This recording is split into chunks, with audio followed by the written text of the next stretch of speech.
స్వచ్ఛ చిలకూరుపేటలో భాగంగా ప్రతి నెల 3వ శనివారం గౌరవ కూటమి ముఖ్యమంత్రి చంద్రబాబు నాయుడు గారి పిలుపు మేరకు ఈరోజు ముఖ్యమంత్రి గారి నగరిలో రాష్ట్రంలో ప్రతి నియోజకవర్గంలో కూడా ఈ స్వచ్ఛ ఆంధ్ర కార్యక్రమంలో భాగస్వాములు కావాలి.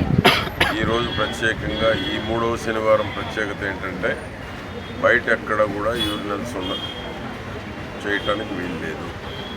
టాయిలెట్స్ యూజ్ చేయాలి తప్ప ఎక్కడైతే నిర్మాణంలో ఉన్నటువంటి టాయిలెట్స్ ఉన్నాయో ఆ టాయిలెట్స్ మాత్రమే ఉపయోగించాలి.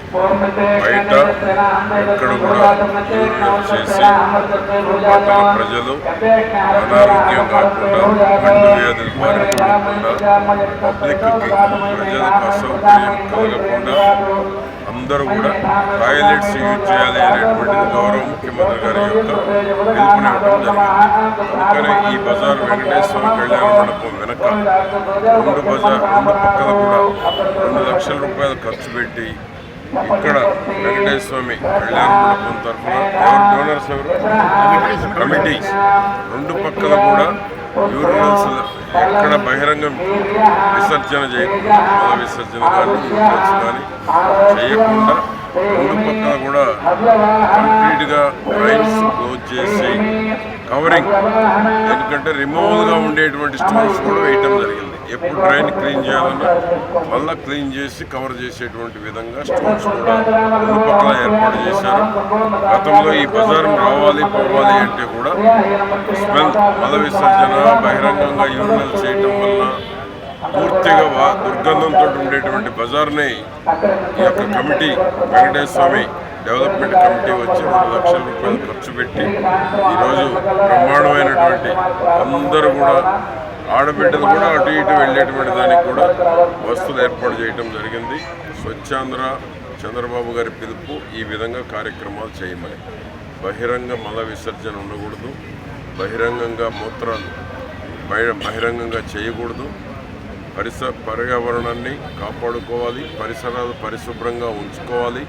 ప్రజలందరూ కూడా దీన్ని ఎప్పుడైతే పాటిస్తారో చంద్రబాబు గారి పిలుపుకు ఒక అర్థం పరమార్థం ఉండేటువంటి అవకాశం ఉంది. మన ప్రాంతాన్ని మనమే పరిశుభ్రంగా ఉంచుకుంటే జ్వరాలు రాకుండా, అంటువ్యాధులు రాకుండా, అనారోగ్యం పాలు కాకుండా, ఆసుపత్రులు పాలు కాకుండా ఉండేటువంటి దానికి అవకాశం ఉంటుంది. దీనికి నేను వెంకటేశ్వర ఏదైతే ఈ యొక్క కమిటీ ఉందో కళ్యాణ మండపం కమిటీని నేను అభినందిస్తున్నాను.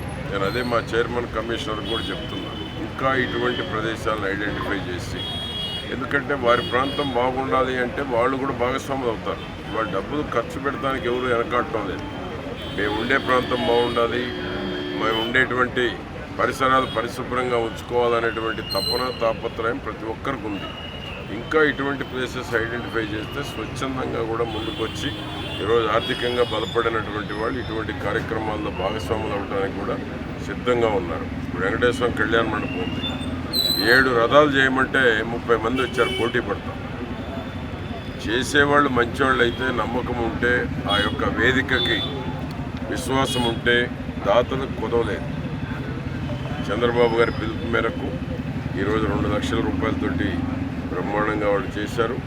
పరిశుభ్రంగా పర్యావరణాన్ని కాపాడుకున్నారు. దీనివల్ల కళ్యాణ మండపానికి కూడా ఇంకా వాతావరణం బాగుండేటువంటి అవకాశం ఉంది. కాబట్టి ఈరోజు రాష్ట్ర వ్యాప్తంగా చంద్రబాబు నాయుడు గారి పిలుపు మేరకు ఈరోజు ఈ కార్యక్రమాన్ని చిలకూరుపేటలో నిర్వహించడం జరిగింది. మిగిలిన ప్రాంతాల్లో కూడా దీన్ని ఒక రోల్ మోడల్గా తీసుకొని కమిషనర్ గారు, చైర్మన్ గారు ఇంకా కొంతమందిని మోటివేట్ చేయమని కూడా నేను కోరుతూ పాల్గొన్నటువంటి ప్రతి ఒక్కరికి పేరు పేరున అభినందనలు తెలియజేస్తున్నాను.